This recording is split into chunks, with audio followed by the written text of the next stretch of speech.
this South Central YMCA opened up for black people, better known at that time as colored people. And we will take you through this tour to let you know how this South Central YMCA was ran, which was the president of the YMCA, which was Mr. Quentin Meese, who now has his picture over there at the new YMCA that the Houston Texans and the rest of the community helped build over there on MLK and Griggs. South Central branch of YMCA. In 1954, this YMCA was built for blacks. Mr. Meese, Quentin Meese, had a dream. And as his dream came about, this YMCA was built for black people in 1954. Now here it is, 57 years later. And as we can see, and we will go through a tour with this to let you know how the YMCA not only South Central branch. Well, as you can see, we are here in the gym. This is the gym where the canteen was done. And also, this also was the gym where they had a league called a semi-pro Negro League, which include most of the guys out of the Hester House, out of Fifth Ward, Mr. Lord Wells, and also the YMCA guys, which was out of Third Ward. These guys was semi-pro basketball players. They were great high school basketball players, but at the time in the early 60s, we can say the late 50s, they didn't have room for a lot of black professional basketball players, so they had to form a little semi-pro basketball league, and that's what they did here at the YMCA. And then when they weren't playing basketball, we as kids would come in here to learn how to play basketball. And such basketball players, such as Jimmy Blacklock, who was one of the first black to start on the University of Texas basketball team. Also, Jimmy Blacklock also played for the Harlem Globetrotters. As a kid, this is where he was coming at, because we were all kids at the time. And Mr. Wells was over this on the weekend, because on the weekend, this big old gym became a good place for a canteen, which teenagers would be at, such as my cousin Estelle Harvey, her brother William Harvey, Archie Durham. People like Otis Taylor and them would come from Sunnyside to come out here. People like B.W. Cheeks would come from Fifth Ward to come out here to this fabulous YMCA, because now this gymnasium become a dance floor. And we would all dance, at least they would dance because they were teenagers, and they kept them out of trouble. And Mr. Wells was the one who came up with the idea of having a canteen. All of these people, such as Mr. Wells, who worked for Mr. Brooks, and Mr. Brooks was hired by Quentin Meese, who the new YMCA is built after. This is where Mr. Meese started his career, right here at the South Central YMCA. This is where we were coming to the lunchroom. It's right here. This was the main door. This door right here, when you got through swimming, you come here. When you got through playing pool or ping pong or drafting, you come all around this way. Or you came through the hallway and came through this door, which is over on this side.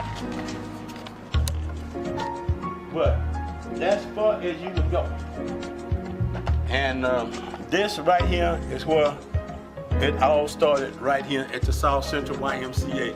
Now, I didn't show you one other part, but we're gonna show you right now. At the very top up there, that was the boxing room. Yes, sir. Let's start with Reverend Ray Martin, who now owns the PABA. That's where he started, right up there.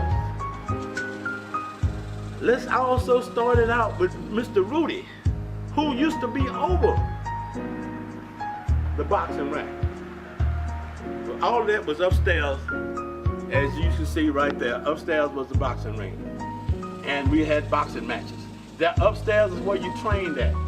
And down on the gym floor, where the canteen was and the gym, where the basketball court was, we would set up a ring size for us to be able to box. Again, thanks to Mr. Minnie White. Thank you,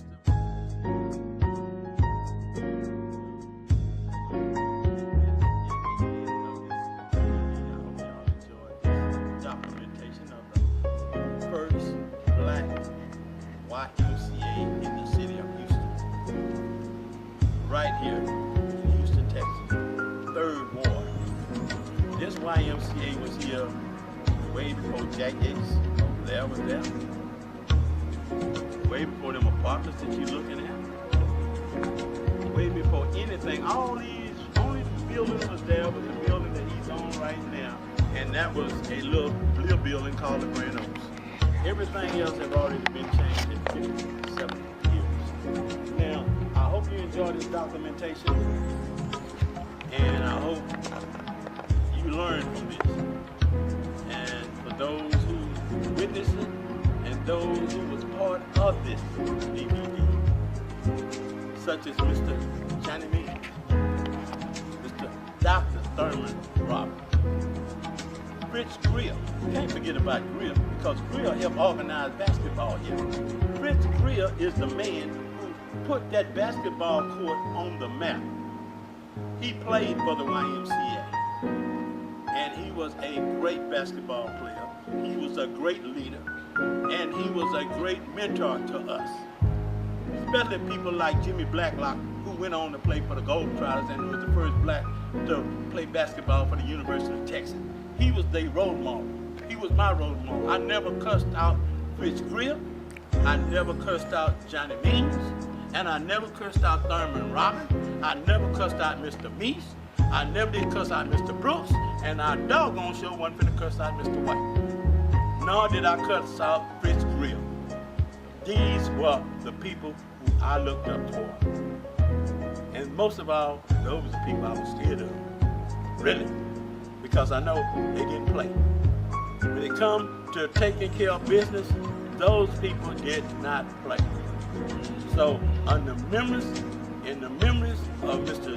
Quentin Meese, Mr. Brooks, Mr. Walls, Mr. Watkins, Mr. Sample, all of the people who made this YMCA, the YMCA South Central branch, so valuable to us kids to keep us out of trouble, keep us how to be productive students and productive leaders and productive people in life.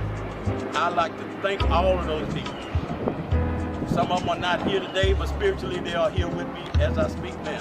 And they're looking up on me saying, boo, you are the one that need to do this, because you was the baddest one that ever came through here. So therefore, you need to tell these people what this YMCA meant to you. So I hope you enjoy it. Thank you.